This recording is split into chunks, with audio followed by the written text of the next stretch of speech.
worry tayo. Minsan, Yes. nagiging anxious tayo.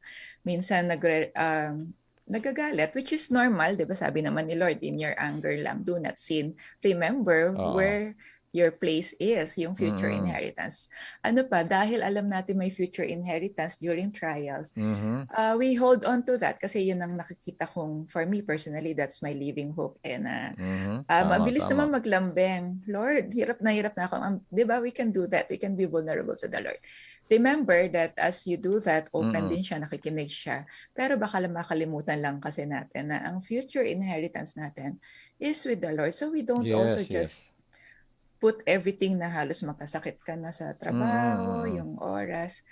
And I believe those two simple truths.